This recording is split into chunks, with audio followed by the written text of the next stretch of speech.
Épisode 65, d'où viennent nos goûts?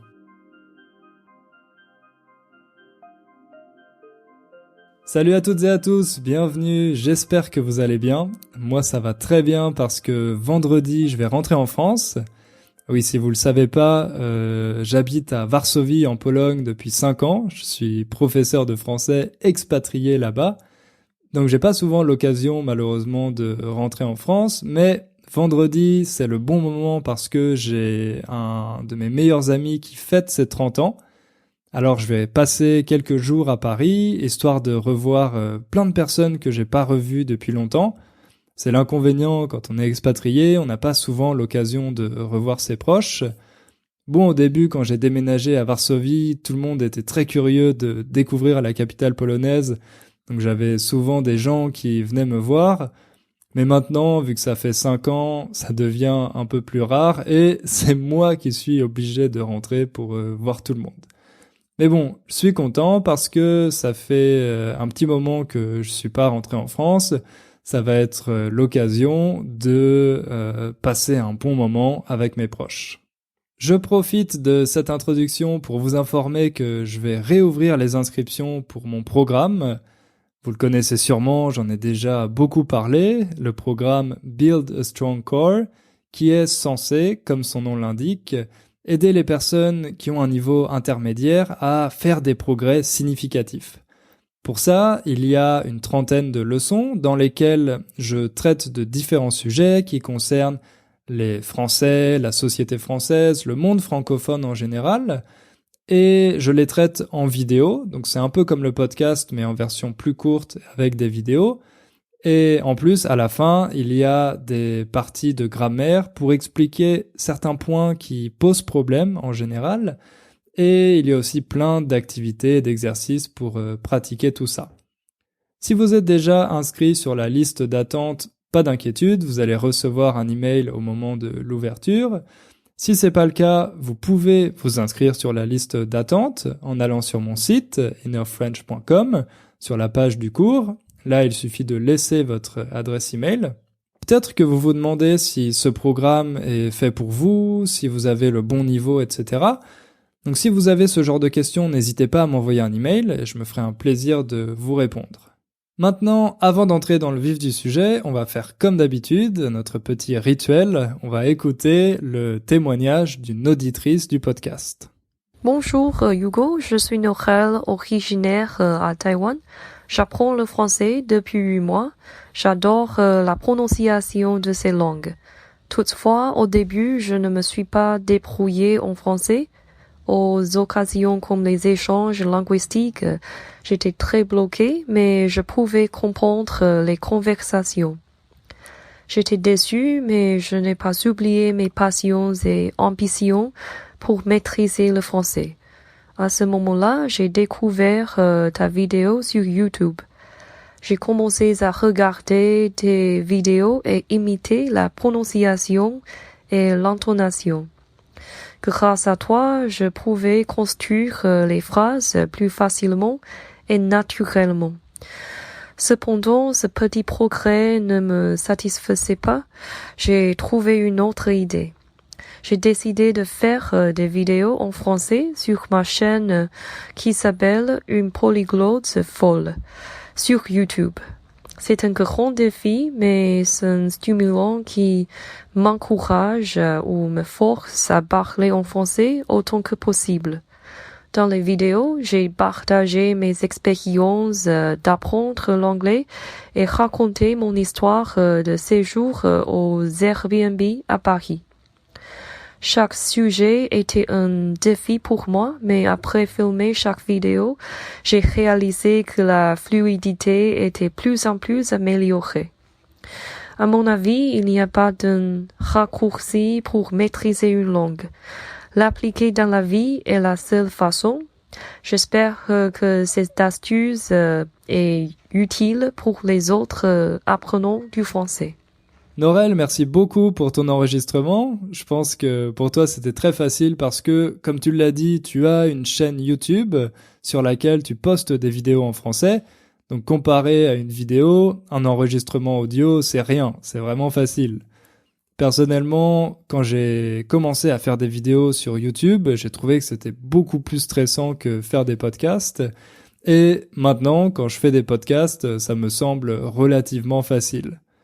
Vous avez entendu, Norel, elle a décidé de se challenger, de se mettre au défi, on peut dire, en créant une chaîne YouTube sur laquelle elle poste différentes vidéos, notamment des vidéos en français. Sa chaîne s'appelle Une polyglotte folle. Donc je lui fais un peu de publicité, je vous encourage à aller la voir. Je pense que c'est une excellente idée parce que ça exige de doublement sortir de sa zone de confort, d'abord en faisant des vidéos, ce qui n'est pas naturel pour tout le monde, et en plus en parlant français. Donc c'est un excellent défi personnel, bravo Norel pour cette idée.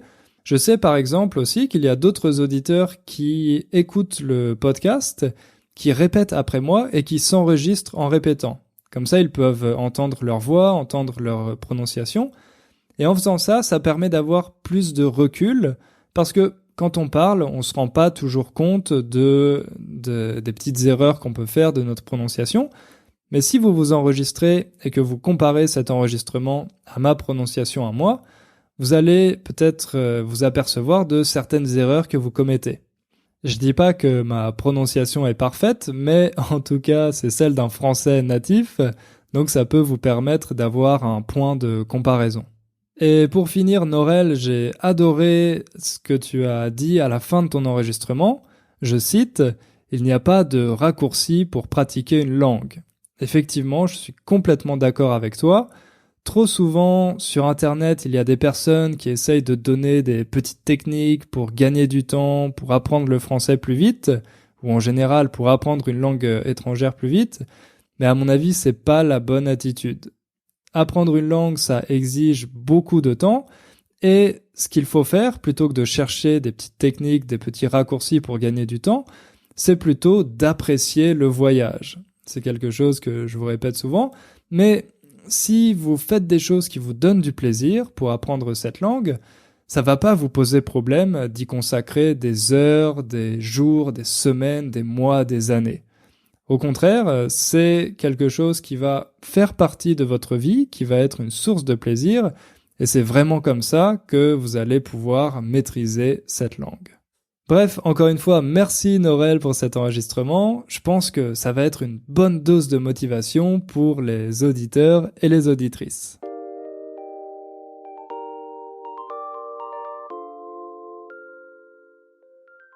Maintenant, on va pouvoir entrer dans le vif du sujet et comme vous l'avez entendu en introduction, j'ai décidé de vous parler des goûts. Alors, on va pas parler de cuisine, de nourriture, mais des goûts en règle générale, c'est-à-dire de vos préférences personnelles. Si vous aimez un certain genre de musique, ou alors s'il y a des loisirs que vous adorez pratiquer. Ah oui, les loisirs, ce sont ces activités qu'on fait pendant notre temps libre, par exemple le bricolage, faire de la peinture, etc. Toutes ces activités qui sont pas liées à votre travail, mais que vous faites par plaisir. Si je veux vous parler des goûts, c'est parce qu'il y a un certain paradoxe, à mon avis. Par exemple, en français, on a un proverbe qui dit « des goûts et des couleurs, on ne discute pas ». Des goûts et des couleurs, on ne discute pas. Ça signifie que nos préférences personnelles, elles ne sont pas liées à des critères rationnels. On ne choisit pas de préférer le jazz parce que rationnellement, c'est un genre de musique qui est meilleur que la techno.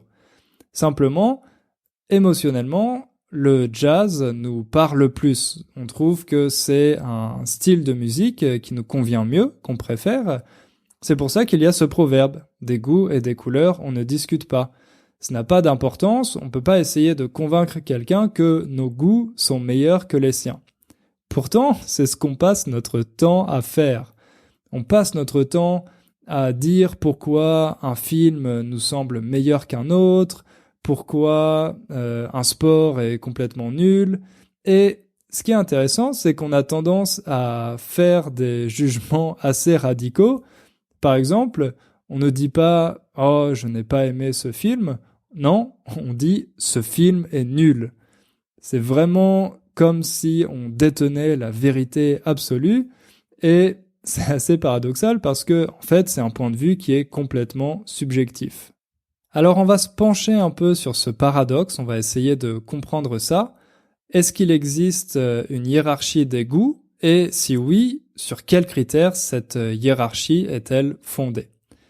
Pour ça, je vais vous parler de deux choses. D'abord d'un film qui s'appelle Le goût des autres, qui a été réalisé par Agnès Jaoui, et ensuite d'un sociologue français très influent qui s'appelle Pierre Bourdieu. Je suis sûr qu'après cet épisode, vous comprendrez mieux d'où viennent vos goûts, d'où viennent vos préférences personnelles, et ce que ça peut vous apprendre sur vous-même. Allez, sans plus attendre, on commence.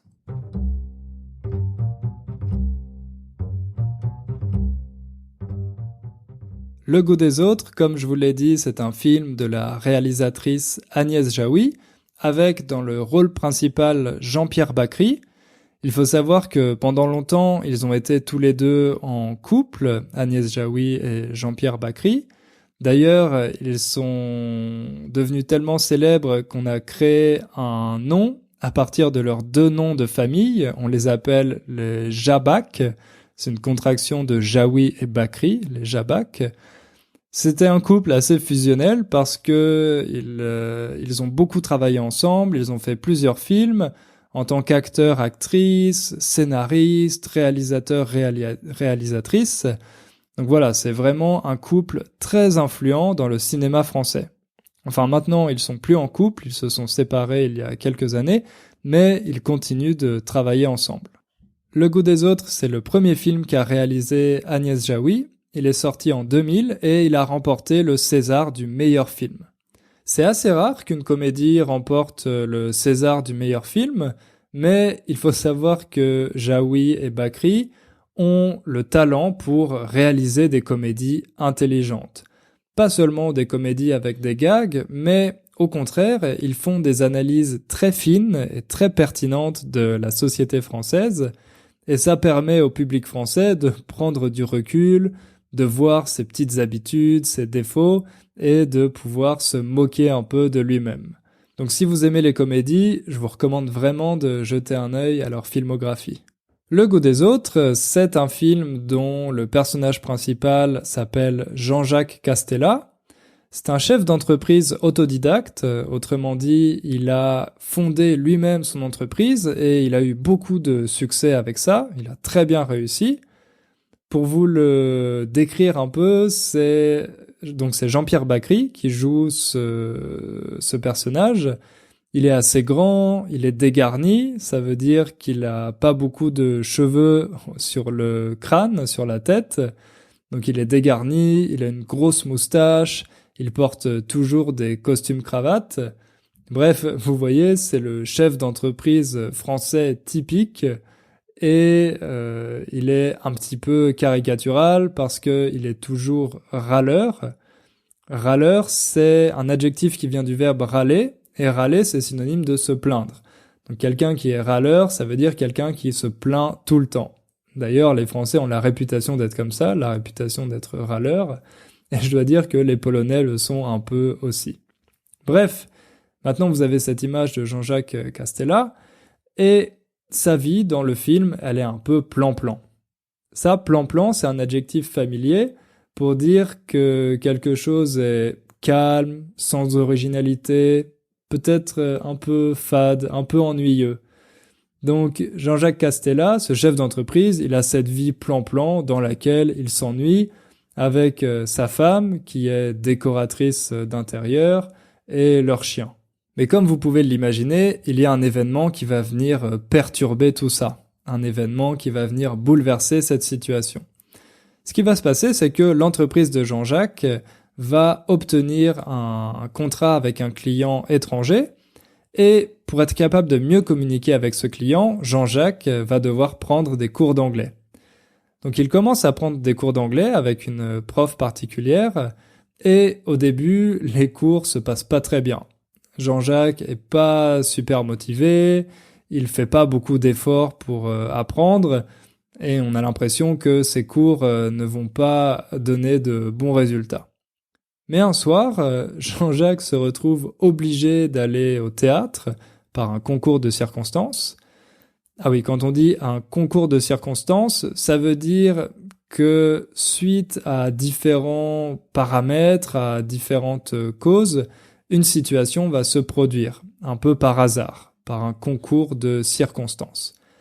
Par un concours de circonstances, Jean-Jacques se retrouve à une pièce de théâtre avec sa femme, et dans cette pièce de théâtre, eh bien, il voit sa prof d'anglais en train de jouer un des rôles principaux. Parce qu'il s'avère que sa prof d'anglais est également actrice.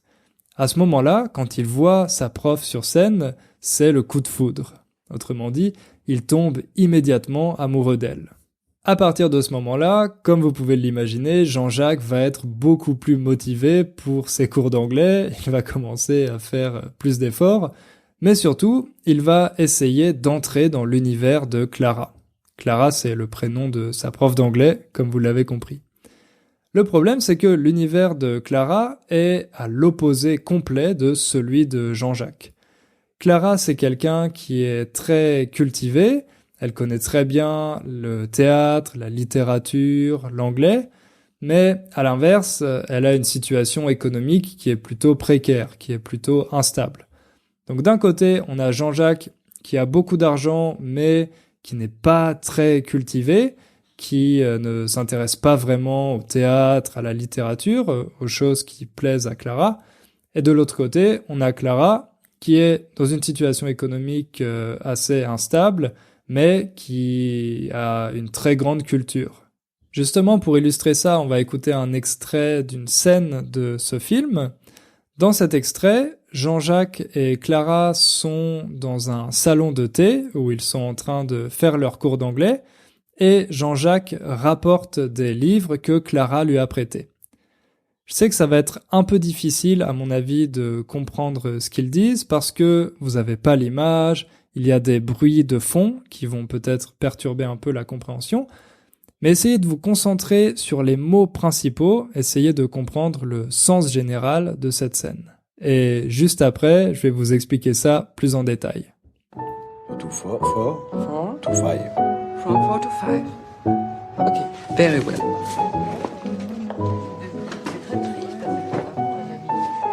Ah, je vous ai apporté des livres, là. Ah, vous les avez lus déjà? J'ai pas pu. J'ai lu 4 pages, l'autre 10 pages. J'ai arrêté. Pas terrible comme livre. Moi, j'ai trouvé magnifique. Ah ouais? Non, moi, Oui, vous les trouvez pas terribles, j'ai compris, ça va. Fallait surtout pas vous forcer. En même temps, si je me force pas, je dirai jamais. Eh ben, vous lirez jamais, c'est pas grave. Non, c'est pas grave. Alors, vous avez entendu que Jean-Jacques a pas vraiment aimé les livres que Clara lui a prêtés. Il dit qu'ils étaient pas terribles. Pas terribles, ça veut dire que ces livres ne lui ont pas plu. À l'inverse, Clara lui dit qu'elle les trouve magnifiques. Donc on voit ici qu'il y a une incompréhension. Jean-Jacques ne comprend pas pourquoi Clara aime tellement ces livres. Lui, il ne leur trouve rien de spécial. Mais ensuite, il admet quelque part son ignorance parce que, eh bien, il dit qu'il doit se forcer à lire ce genre de livre, sinon il ne lira jamais. Ici, on voit que Jean-Jacques est très humble, qu'il admet son manque de connaissances sur ce sujet, mais Clara lui répond d'une manière assez sèche.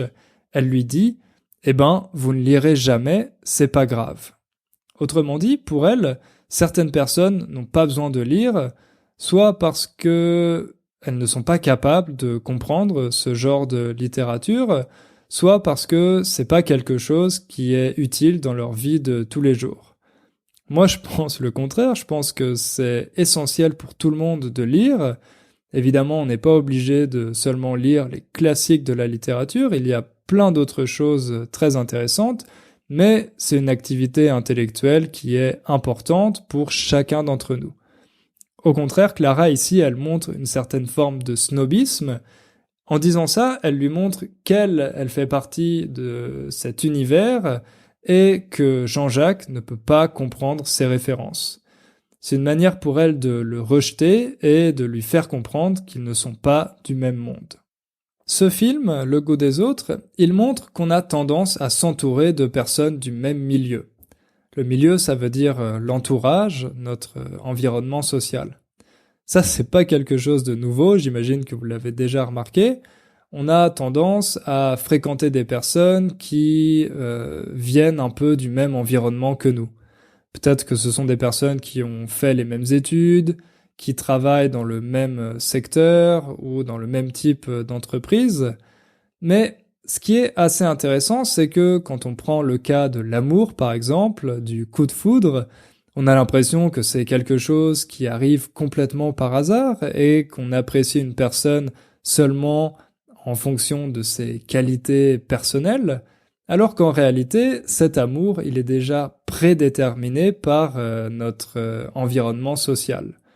Par exemple, dans les universités, il y a une certaine homogamie.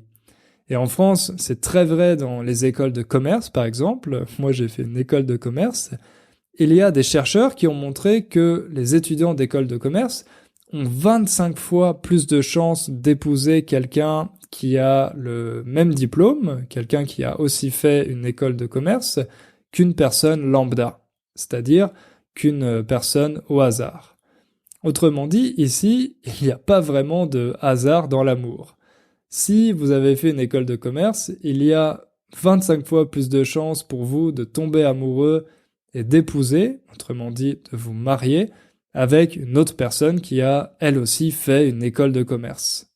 Moi je trouve que c'est assez triste parce que ça montre une certaine forme de sectarisme. Autrement dit, on a cette tendance à rester entre soi, à rester avec des gens qui nous ressemblent, et maintenant c'est possible de le faire un peu toute sa vie. On est très rarement dans des contextes, dans des situations où on doit fréquenter des personnes qui viennent d'un milieu complètement différent d'une autre. En fait, c'est devenu de plus en plus facile de s'isoler et de vivre dans un univers qui nous correspond totalement, sans jamais être en contact avec d'autres personnes. C'est le cas dans ce film, dans Le goût des autres, c'est le cas avec Clara et ses amis artistes, qui sont un peu snobs, et qui ne fréquentent que des artistes, des comédiens, des peintres, etc., et qui, à côté de ça, ne sont pas du tout ouverts à des personnes qui viendraient d'autres milieux, comme celui de Jean-Jacques. Le problème avec ce genre d'attitude, c'est qu'on a tendance à penser que nos goûts sont les seuls qui sont légitimes.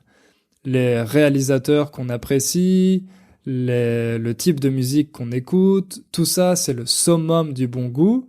Et au contraire, ce que les autres aiment et que nous, on n'apprécie pas, c'est simplement une preuve de mauvais goût. Justement, il y a un sociologue français qui s'est beaucoup intéressé à cette question du goût, de savoir d'où viennent nos goûts et comment ils se propagent. J'ai essayé de montrer que dans les classements sociaux que nous opérons, quand nous mettons une cravate ou ne mettons pas une cravate, quand nous mettons une cravate à pois, une cravate unie, quand nous achetons une Mercedes ou une 2 chevaux, quand nous faisons du yoga ou du rugby, etc. Tous les choix que nous faisons qui ordinairement sont imputés au goût et aux couleurs, enfin ce sont ces choses que l'on impute au fond à la nature. En fait, je pense que tous ces choix ont leur principe dans la société et dépendent d'une part de notre formation, notre éducation, de l'ancienneté de notre éducation, de notre milieu, de notre capital scolaire, etc. Pierre Bourdieu, c'est tout simplement un des intellectuels français les plus influents du XXe siècle, en particulier dans le domaine de la sociologie, puisqu'il était sociologue. Il s'est beaucoup intéressé à la question des hiérarchies sociales et des mécanismes de leur reproduction. Bourdieu, il a une vision très hiérarchisée de la société, avec différents groupes sociaux, qu'on pourrait comparer un peu aux classes dans la vision marxiste des sociétés, sauf que Bourdieu pense que cette hiérarchie, elle dépend davantage d'inégalités culturelles que d'inégalités économiques. Dans la vision marxiste, ces inégalités reposent principalement sur le capital économique, alors que pour Bourdieu, elles viennent essentiellement du capital culturel. Mais ça, je vais en reparler un peu plus tard. Et justement, une grande partie de ce capital culturel, aux yeux de Bourdieu, ce sont nos goûts, et il en a parlé en détail dans un livre qui s'appelle « La distinction, critique sociale du jugement », qui a été publié en 1979. Dans ce livre, dans La distinction, Bourdieu fait une analyse sociologique des goûts et des styles de vie des membres de la société française. En fait, ce qu'il montre, c'est qu'il existe une hiérarchie des pratiques culturelles. Par exemple, en France, la musique classique est plus élevée dans la hiérarchie culturelle que le rap. C'est la même chose si on prend le sport avec le golf versus le football. Le golf est pratiqué par l'élite, alors que le football est plutôt pratiqué par les personnes des classes populaires. Mais ça concerne en général l'ensemble des pratiques. Un dernier exemple, on peut comparer les échecs et les jeux vidéo. Les échecs, vous savez, c'est ce jeu à deux personnes avec d'un côté des pions blancs, de l'autre côté des pions noirs, et le but du jeu, c'est de déplacer ces pions pour faire échec et mat. J'espère que vous avez compris de quoi il s'agit, les échecs. Encore une fois, les échecs ont une meilleure réputation, ils sont plus élevés dans la hiérarchie des pratiques culturelles que les jeux vidéo. Pourquoi ces pratiques culturelles sont-elles considérées comme plus légitimes ? Eh bien, d'après Bourdieu, c'est tout simplement parce que ce sont celles de la classe dominante. Donc la classe dominante impose ses goûts au reste de la société. C'est pour ça que le golf est considéré comme plus noble que le foot. C'est difficile d'imaginer des directeurs qui font ensemble un match de foot. Par contre, on les voit très souvent jouer au golf et, de facto, le golf a une plus grande légitimité que le foot. Même si, dans l'absolu, le foot est pratiqué et suivi par beaucoup plus de personnes que le golf.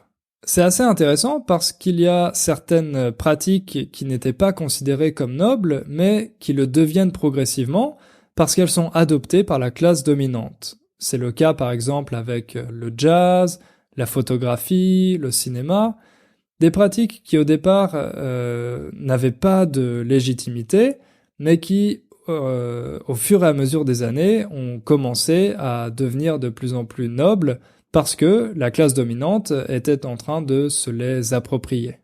Ces pratiques, ces goûts, ils fonctionnent à la fois comme facteur d'intégration, mais aussi d'exclusion. Ils fonctionnent comme facteur d'intégration parce que pour s'intégrer à un certain groupe social, il faut adopter ces pratiques culturelles. Et au contraire, comme dans le film Le goût des autres, c'est aussi un moyen d'exclure les personnes du groupe si ces personnes n'ont pas les mêmes goûts et n'ont pas les mêmes pratiques culturelles. Dans Le goût des autres, Jean-Jacques Castella n'arrive pas à s'intégrer au groupe de Clara parce qu'il ne possède pas les références, il ne possède pas ce goût pour la littérature et pour les pièces de théâtre. C'est pour ça que Bourdieu parle de distinction. Nos goûts, nos préférences culturelles sont autant de moyens pour nous de montrer notre appartenance à un groupe social et de se distinguer des autres. Ça, on peut le faire de plein de façons différentes à travers nos vêtements, les endroits où on va en vacances, les loisirs qu'on pratique le week-end. Toutes ces pratiques qui nous semblent personnelles, en fait, elles sont un moyen pour nous de matérialiser notre appartenance à un certain groupe social.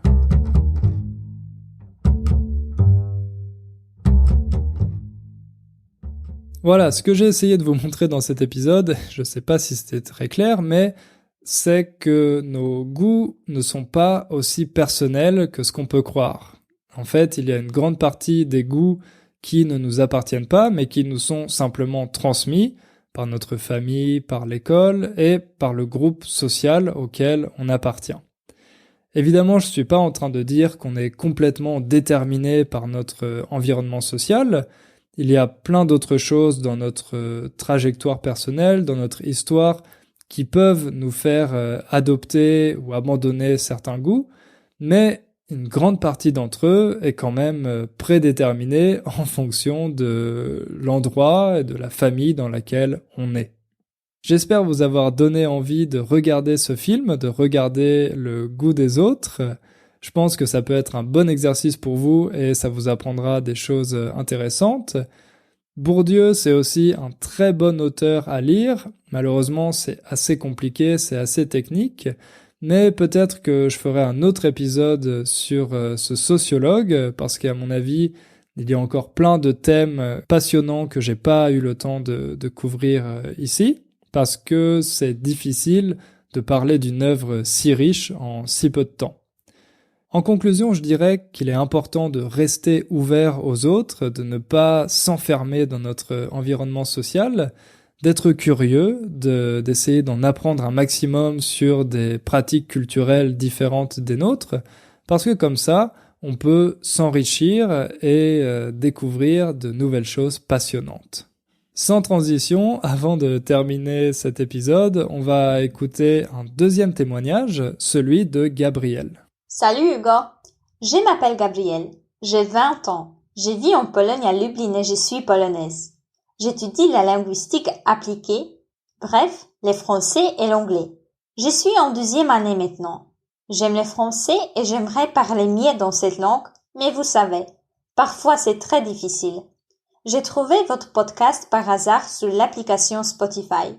J'ai commencé à écouter les derniers épisodes et j'ai compris beaucoup. Je suis impressionnée par ce que vous faites. Faute de temps libre, j'écoute ces podcasts irrégulièrement, les plus souvent quand je promène. Mais je dois vous dire que j'aime votre voix. Je me suis habituée à vous comme un ami. Je pense que vous êtes un excellent professeur. Parce que je sais que vous vivez en Pologne aussi, je regrette de ne pas avoir des cours de français avec vous. Vous m'aidez à mieux comprendre les Français et vous choisissez des sujets intéressants. Pour moi, c'est aussi l'occasion d'approfondir mes connaissances sur divers sujets. Merci beaucoup pour votre travail. Je vous souhaite beaucoup d'énergie pour enregistrer et apprendre les autres. J'espère que vous continuerez. Bonne chance! Merci Gabrielle d'avoir pris le temps de faire cet enregistrement pour moi. Je suis toujours très impressionné par les étudiants polonais de linguistique. Je trouve que vous êtes capable d'acquérir un très bon niveau de français en très peu de temps, après seulement quelques mois, quelques années d'études. Je pense que vos professeurs sont vraiment exigeants et qu'ils vous font bien travailler. En plus, souvent, vous apprenez plus d'une langue. Vous apprenez pas seulement le français, mais aussi l'anglais, comme tu l'as dit. Ça me fait aussi plaisir que tu me considères comme un ami. C'est quelque chose que je comprends complètement parce que moi aussi, j'écoute des podcasts, donc je comprends ce sentiment, cette impression, même si c'est un peu bizarre pour moi parce que je ne connais pas la majorité d'entre vous, mais vous avez l'impression de me connaître très bien à travers ces épisodes, comme vous écoutez ma voix pendant des heures et des heures. Mais voilà, ça me fait vraiment plaisir que vous me voyez comme ça, et je suis content de pouvoir faire un peu partie de votre vie. Voilà, c'est tout pour aujourd'hui, on va s'arrêter là.